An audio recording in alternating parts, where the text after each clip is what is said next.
오늘 이 시간 주님의 주의 전에 나와 하나님 예배한 여러분들에게 하나님의 크신 은혜가 가득하기를 주님의 이름으로 간절히 축원합니다. 여러분 한 주간을 살아가면서 여러분 평안히 또 한 주간을 사셨습니까?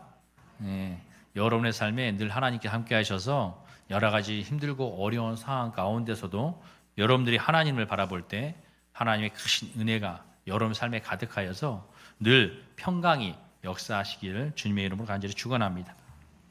우리는 이처럼 매일 눈에 보이지 않는 여러 가지 기준과 부담 속에서 살아가고 있습니다. 세상을 살아가다 보면 자유로운 것 같아요. 내 삶이 자유로운 것 같지만 그렇지 않습니다. 여러분이 살아가는 삶 가운데는 눈에 보이지 않는 많은 어떠한 기준이 있다는 거죠. 세상에는 또 법이 있습니다. 직장에서는 좋은 성과를 내야 한다는 부담이 있고 또 가정에서는 좋은 부모와 좋은 배우자가 되어야 한다는 이런 책임감이 있습니다. 또 사회 속에서는 남들보다 뒤처지지 않아야 한다는 어떤 경쟁 의식 속에서도 살아가고 있다는 것이죠. 이처럼 우리는 세상 가운데 살아가면서 남들보다 더 잘해야 한다고 또 뒤처지면 안 된다고 인정받아야 한다는 이런 수많은 세상의 기준에 얽매여 부담스러운 삶을 살아가고 있다는 것입니다. 이러한 삶은 우리에게 스트레스를 주고 있습니다. 여러분들이 이런 기준을 보면서 내가 그것에 기준에 맞추다 보니까 여러 가지 스트레스가 우리 삶 가운데 쌓이게 된다는 것이죠. 그래서 우리의 삶을 힘들게 만들고 지치게 하고 때로는 실패와 좌절 속에 머물게 만든다는 것입니다. 이것이 오늘날 우리 현대인들이 마주한 현실입니다. 성도의 삶도 마찬가지입니다. 열심히 살면 살수록 삶의 풍요보다 마음의 갈증은 더해가고 있다는 것이죠. 여러분 삶은 어떻습니까? 하나님이 나와 함께 하시고 여러분의 삶을 살아가면서 내가 열심히 하나님 말씀대로 살고 있는데 내 마음의 풍요보다는 기쁨보다는 행복보다는 오히려 갈증이 더 있지 않는가? 우리 내면에서는 예수님께서는 지치고 힘든 우리에게 말씀합니다. 수고하고 무거운 짐진들아들아 다 내게로 오라. 내가 너희를 쉬게 하리라 말씀합니다. 그런데도 우리의 삶은 이 하나님의 말씀보다 내 힘들고 지치고 어려운 내 삶을 하나님 앞에 맡기는 것이 아니라 아무리 힘들고 어렵더라도 더 참고 열심히 해야 한다는 이런 강박에 사로잡히게 된다는 것입니다. 얼마나 힘들고 어려운 삶입니까? 정말로 내가 세상에서 아무 미련 없이 이유 없이 행복하게 살고 싶은데 고민 없이 근심 없이 정말로 행복하고 기쁨으로 살고 싶은데 여러분 그렇게 살 수 없는 세상이라는 것이죠. 이런 삶을 살고 있는 우리에게 오늘 본문은 놀라운 복음을 선포하고 있습니다.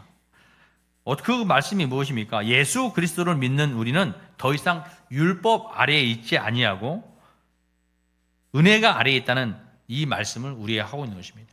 오늘 바울이 하고 싶은 말씀이 그거예요. 너희는 이제 더 이상 율법 아래에 있지 않다는 것이죠. 그 율법에서 벗어나서 은혜 아래 우리가 거하게 되었다는 것입니다. 이것은 율법의 얽매인 삶에서 예수 그리스도를 통해 사랑의 삶으로 변화된 것을 말하고 있는 것입니다. 오늘 본문은 우리가 이해하기 쉽도록 결혼과 이혼의 비유를 들어서 우리에게 설명하고 있습니다. 바울은요, 이것을 율법으로 우리가 살다가 율법 아래에 살다가 예수 그리스도로 말미암아 우리가 이제 구원을 얻고 자유로운 삶을 살게 되었잖아요. 그래서 이것을 비유로 말씀하시는데 그것을 바로 결혼과 이혼의 비유를 가지고 우리에게 말씀하고 있습니다. 2절과 3절의 말씀을 보면 남편이 있는 여인이 남편이 살아있는 동안에는요 법으로 그에게 매어 있다는 것이죠. 남편에게 사는 동안에 법으로 말미암아 그 남편에게 매어 있다는 것입니다. 그러나 남편이 죽으면 그 법에서 벗어난다고 말하고 있습니다. 여기서 첫 번째 남편은 무엇입니까? 바로 율법을 말하고 있습니다. 율법이 그 남편인 거예요. 율법이라는 남편은 결코 나쁜 존재는 아닙니다. 그 남편이 막 못되고 이 사람을 막 괴롭히고 이런 건 아니에요. 그 율법이라는 남편은요 아주 올바르고 정확하며 도덕적인 남편인 것입니다. 로마서 7장 12절 말씀에 보면 이로 보건대 율법은 거룩하고 계명도 거룩하고 의로우며 선하도다라고 말씀하고 있어요. 그러니까 이 율법이라는 남편이 막 그 여인을 막 괴롭히고 구타하고 막 이런 것은 아니에요. 그는 정직합니다. 선합니다. 거룩합니다. 그런데 어떤 거냐면 집안일에 하나하나 참견하면서 지적과 정죄를 합니다. 이 남자에게 문제가 있어요. 율법이라는 남자에게 한 가지 문제가 뭐냐면 이해와 사랑보다 오직 지적과 정죄만 한다는 거예요.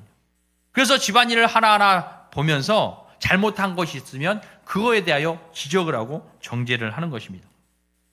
10가지를 잘하다가도 한 가지를 실수하면 왜 그것도 못하냐고 오히려 다그친다는 것이죠. 이 율법이라는 남편과 우리가 그동안 살았다는 것입니다. 여러분들이 이 율법이라는 남편과 그동안 살았다는 거예요. 우리의 연약함을 받아주지 못하는 완벽한 남편 밑에서 우리는 매일 숨이 막히고 있었던 것입니다. 잘해보려고 발버둥 칠수록 죄책감만 깊어진다는 것이죠. 결국 죄의 싹은 사망이라는 이러한 절망과 무력감에 빠질 수밖에 없다는 것입니다. 그렇다면 이 관계를 끊을 수 있는 것이 무엇일까요? 날마다 그 삶 가운데서 기쁨이 행복이 있는 것이 아니라 그 남편과 결혼을 해서 행복하게 살려고 했던 것인데 오히려 그것이 아니었던 거죠. 그래서 결국은 이 관계를 끊을 수 있는 유일한 방법이 죽음뿐이라고 이야기하고 있는 것입니다. 오늘 4절을 여러분 다시 한번 우리 함께 읽어보겠습니다. 4절 말씀.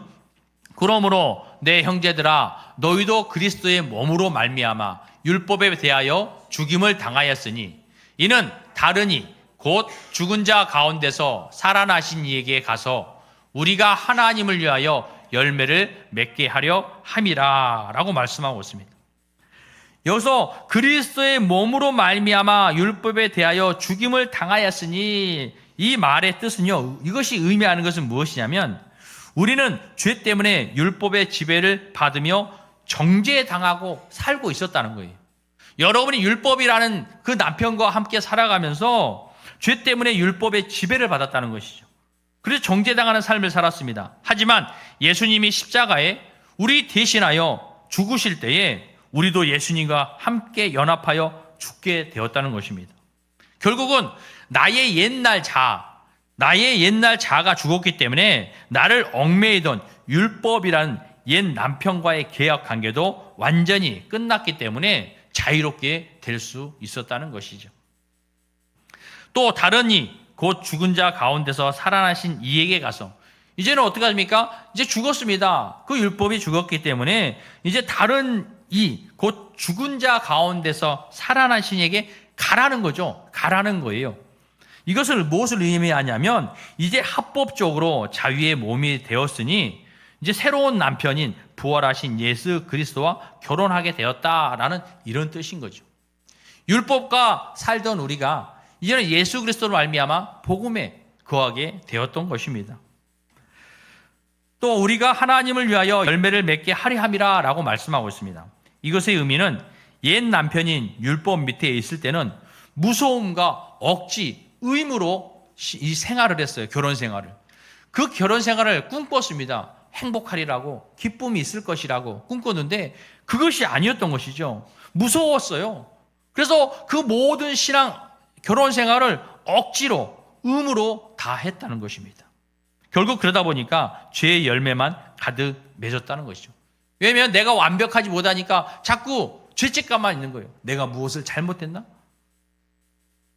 하지만 이제 나를 사랑해 주시는 새 남편인 예수님과 함께 살면서 기쁨과 자원하는 마음으로 하나님이 기뻐하시는 삶의 열매, 즉 성령의 열매를 자연스럽게 맺게 된다는 의미를 가지고 있는 것입니다. 이것이 우리의 삶에 어떤 의미일까요? 한 가정의 이야기를 여러분 예를 들어보겠습니다. 한 가정에 남편과 부인이 있어요. 여러분들 TV에 보면 2호선의 상담소라는 요즘 좀 핫한 이런 프로그램이 있습니다. 제가 그 2호선의 상담소를 보면서 어떤 여인이 나오는데요. 그 여인이 그곳에다 상담 신청을 했어요. 우리 남편에 대하여. 그 남편이 어떤 사람이냐면 되게 강박증이 있는 사람이에요. 항상 질서 정연해야 되고 깨끗해야 되고 뭐 이런 것에 대한 강박이 있어요. 그래서 그 남자는요, 이제 일을 하고 돌아오면 집안에 딱 들어와서 루틴이 있습니다. 집에 딱 들어오면 먼저 신발장을 딱 열어요. 열어서 신발이 가지런히 되어 있는지, 높낮이가 잘 조정이 되어 있는지, 색깔이 잘 맞춰져 있는지, 그리고 아이들 유모차 바퀴가 제대로 되어 있는지. 그러니까 바퀴가 제대로 안 되어 있으면 문을 열고 오늘 밖에 나갔다 왔네? 이런 말을 하는 거죠. 그 신발장을 다 보고 정리를 한 다음에 이제 어디로 가냐면 욕실로 갑니다. 옷장으로 먼저 간대요. 옷장에 먼저 가서요, 옷을 싹 봐요. 그분이 옷을 정리한 것을 보여주는데 두꺼운 겨울옷이 있잖아요. 또 중간 가을옷이 있잖아요. 여름옷이 있어요. 근데 그 옷을 어떻게 정리하냐면 두꺼운 옷은 두꺼운 대로, 그리고 중간 옷은 중간 옷, 얇은 옷은 얇은 옷 해가지고 그 옷걸이에 그 센치까지 맞춰야 돼요. 옷걸이를 하나, 둘, 셋, 넷 걸으면 그 간격이 다 맞아야 돼요. 그리고 이제 좀 흐트러졌거나 있으면 아이도 있으니까 오늘은 아이에게 이 옷을 입혔네 이렇게 이야기하는 거죠. 그리고 그 옷장을 다 이제 보고 정리를 하고 나와서 이제 욕실로 갑니다. 욕실로 가서는 이제 물때가 있는지 있는 거 있으면 닦아요. 다 닦아 낸다는 거죠. 그리고 마지막에 이제 거실로 와서 이렇게 거실을 둘러봅니다. 그러면서 이제 그 커튼이 보통 여러분 커튼 있잖아요. 거실에 커튼을 이렇게 딱 치거나 열면 그분은요 커튼을 딱 닫을 때나 열 때 커튼이 이렇게 굴곡이 져 있잖아요. 그렇죠? 굴곡이 져 있으면 그 굴곡이 져 있는 간격이 맞아야 돼요. 보통 우리 커튼을 딱 쳐놓으면 이렇게 보통 있잖아요. 간격 안 맞추잖아요. 그분은 양쪽의 간격이 탁 맞아야 돼요. 그리고 그게 안 맞으면 와서 또 그 간격을 맞춥니다. 이걸 왜 이렇게 했냐고. 그러면 여러분 그 부인이 어떤 마음일까요? 그 부인이요 불안해요. 두려워요. 자신이 뭐 잘못한 것도 아닌데 아이와 놀고 있으면 아이가요 무엇을 만지잖아요. 무엇을 만지면 만지고 난 이후에 꼭 그 아이의 손을 닦아요. 모든 걸 닦아요. 식당에 가서도요 꼭 그 식탁을 닦고 식기를 다 닦고 벽까지 닦는데요. 벽까지. 왜냐하면 아이가 벽에 기댈 수 있잖아요. 그러니까 몸이 닿는 곳은 다 닦는 거예요. 그런 감각질입니다. 그럼 여러분이 혹시 그런 남편과 산다면 얼마나 답답하겠습니까? 그러니까 이 여인이요 남편 퇴근할 때만 되면 어떻겠어요? 불안하대요. 자기에게 막 뭐라고 하진 않아요. 막 뭐라고 하지 않지만 집에 돌아오기 시간이 되면 괜히 다시 한번 점검을 한대요. 자기가 가서 앞에 가서 신발장 문을 열어보고 잘 됐는지 안 됐는지, 옷장에 가서 보고 화장실 가서 보고 다 보고, 그런데도 들어와서 딱 그렇게 루틴대로 점검을 하면 막 불안하고 자신이 죄인인 것 같대요. 아니 내가 뭘 잘못했나? 자꾸 죄인 같다는 것입니다. 그 여인의 말로 어떻게 표현하냐면 창살 없는 감옥에 사는 것 같다는 거죠. 여러분 그렇게 살아가고 있다는 것입니다. 남편은 규칙으로 정해놓고 매일 이렇게 검사를 했습니다. 아내는 남편에게 혼나지도 않으려고 무무감과 두려움으로 매일 살얼음판을 걷듯 집안일을 했다는 것입니다. 여러분 이러한 것이 얼마나 기쁨이 있겠습니까? 기쁨보다 오직 피곤함과 원망뿐이었다는 것입니다. 이것이 바로 율법 아래에 있는 신앙인들의 삶인 것입니다. 율법에 인한 두려움과 죄책감의 삶을 살고 있는 이들이 너무나 많이 있다는 것이죠. 율법이라는 그 법을 가지고 우리의 인생의 모든 것을 거기에 끼워 맞추려고 하는 거죠. 그러니까 하나님께서 우리에게 율법을 주셨어요. 안식일을 위하여 거룩하게 지켜라.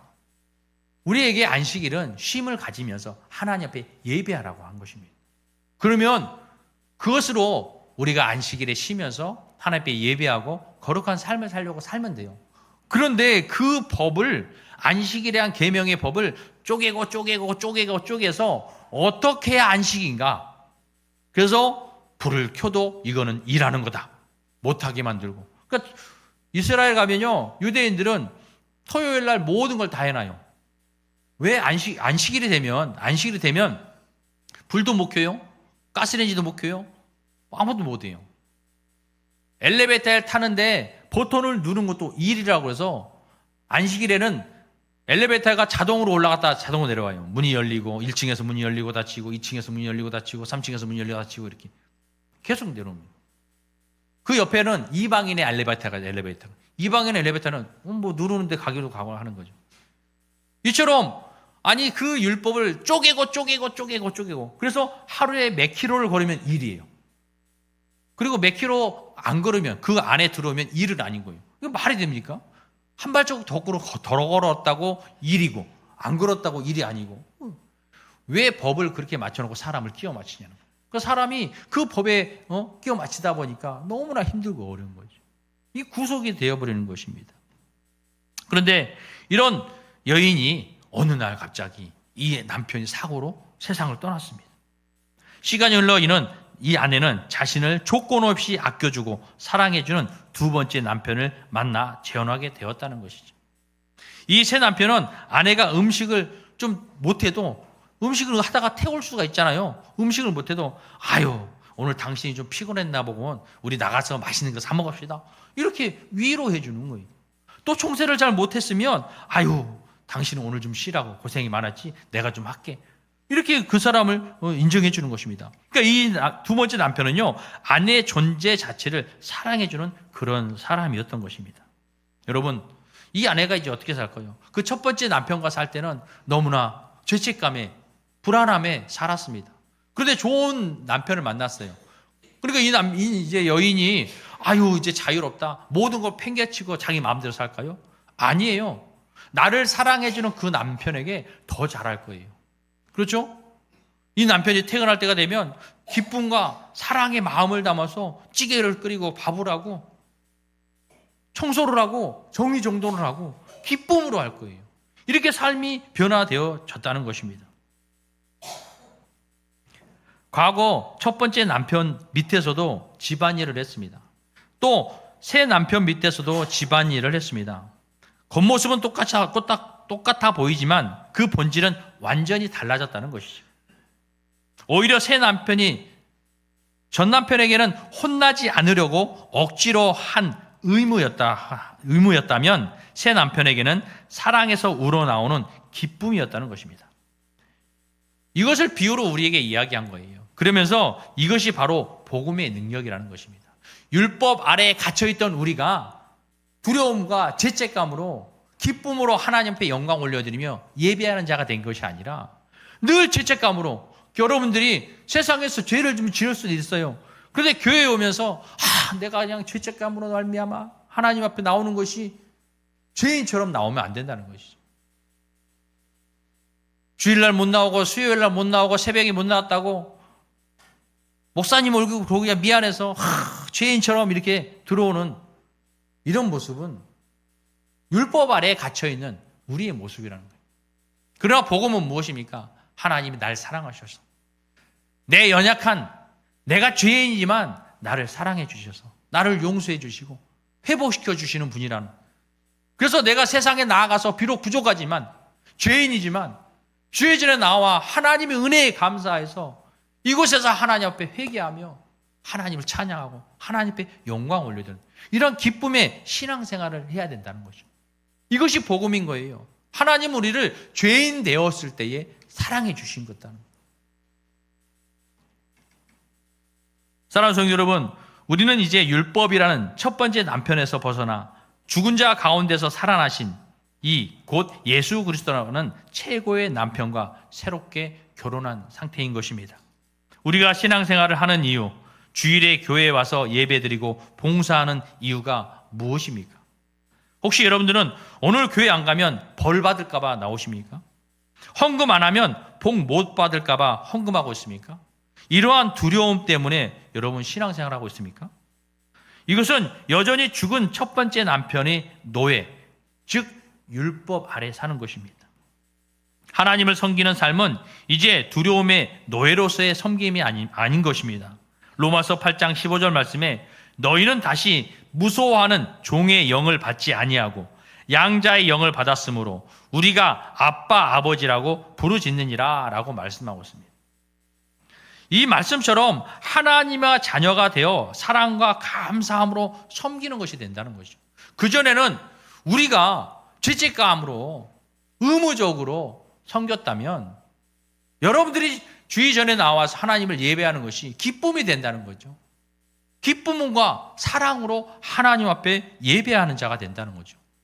이것이 영적 예배인 것입니다. 여러분이 주일날 교회 나오면서 두려움이 아니에요. 교회 안 가면 괜히 벌 받을 것 같아. 내가 헌금을 안 하면 복 못 받을 것 같아.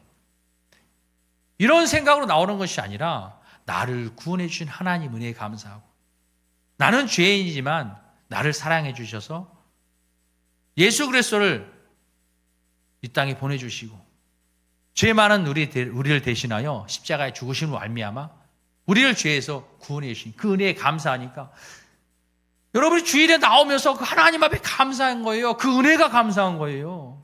그래서 주일에 나와서 하나님 앞에 영광 올려드리는 거예요. 하나님 감사합니다.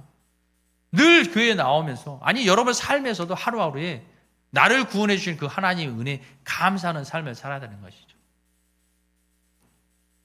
우리는 세상에 얼마나 많은 죄를 짓고 있습니까? 오늘 찬양도 그랬잖아요. 우리 찬양대 찬양. 세상에서 우리는 죄인인 거죠. 세상에서 방황하며 살아갑니다. 그럴 때는 여러분이 주님을 몰랐다 할지만 이제는 주님을 만난 여러분들이 그러한 방황 속에 죄 있는 모습으로 사는 것이 아니라 나를 구원해 주신 그 하나님의 은혜에 감사하여 여러분들이 이제는 세상 가운데 나아가서 하나님의 뜻을 내가 분별하고 그 뜻대로 살아가려고 노력하는 이러한 삶을 살아야 되는 거죠. 그런데 중요한 것은 이것이 의무가 아니라는 것이죠. 나는 하나님의 자녀야. 나는 교회 다녀. 나는 집사야. 나는 권사야. 나는 장로야. 그러니까 나는 세상 가운데 나가서 살면서 남들이 나를 보니까 내가 이런 모습으로 살아야지. 이런 의무적인 삶이 아니라 하나님의 은혜에 감사하여 그의 사랑 안에서 내가 행복함으로, 기쁨으로, 감사함으로 하나님의 말씀대로 내 삶을 살아가는 것이죠. 이것이 자원하는 마음으로 되어야 되는 것입니다. 여러분이 예배하는 것이 기쁨이 되어야 돼요. 하나님 앞에 예물을 드리는 것이 자원하는 마음으로 기쁨으로 드려야 되는 것이죠. 하나님은요, 많이 하라고 한 것이 아니에요. 여러분에게 하나님을 사랑하는 마음이 있냐는 것이죠. 모든 것이 하나님께서 여러분에게 주셨잖아요. 그것을 인정하면서 내게 주신 거 감사합니다. 하나님 앞에 드리는 거. 하나님은 그것을 보는 거죠. 하나님 우리의 중심을 보십니다. 우리의 물질에 많고 적음을 보시는 것이 아니라 여러분의 중심을 보시는 거예요. 하나님을 사랑하는 마음이 있느냐 없느냐 이것을 보고 계시는 것입니다. 오늘 본문 6절은 우리에게 말씀합니다. 이제는 우리가 얽매였던 것에 대하여 죽었으므로 율법에서 벗어났으니 이러므로 우리가 영의 새로운 것으로 섬길 것이요 율법 조문에 묵은 것으로 아니할지니라 라고 말씀하고 있습니다. 예수님은 우리의 허물과 약함을 다 아시면서도 우리를 사랑하셨습니다. 로마서 5장 8절 말씀에 우리가 아직 죄인 되었을 때에 그리스도께서 우리를 위하여 죽으심으로 하나님께서 우리에 대한 자기의 사랑을 확증하셨느니라 라고 말씀하고 있어요. 그분의 십자가 사랑이 우리 마음에 심겨질 때 우리는 억지 노력이 아니라 주님을 위해 살고 싶다는, 여러분들이 세상 가운데 살면서 나는 이제 나를 위한 삶이 아니라 나를 구원해 주신 그 하나님, 예수님을 위해서 살고 싶다. 이러한 마음으로 자발적인 열망이 여러분에게 생겨나길 바랍니다. 의무가 아니라 사랑이 여러분 속에 여러분을 움직이게 할 수 있기 바랍니다. 사랑하는 성도 여러분, 오늘 이 시간 여전히 세상의 기준과 내 안의 율법으로 스스로 정죄하면서 괴로워하며 무거운 짐을 지고 있는 여러분, 오늘 이 시간 주님 앞에 다 내려놓을 수 있기를 바랍니다.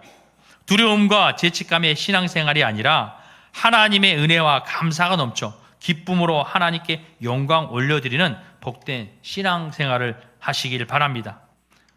이번 한 주간도 그 주님의 사랑에 푹 잠겨 살아갈 수 있기 바랍니다. 그 사랑으로 살아가는 모든 순간이 주의 은혜로 가득 차서 여러분의 가정과 일터에서 사랑의 선한 열매를 맺어가는 저와 여러분이 되시기를 주님의 이름으로 간절히 축원합니다. 기도하겠습니다.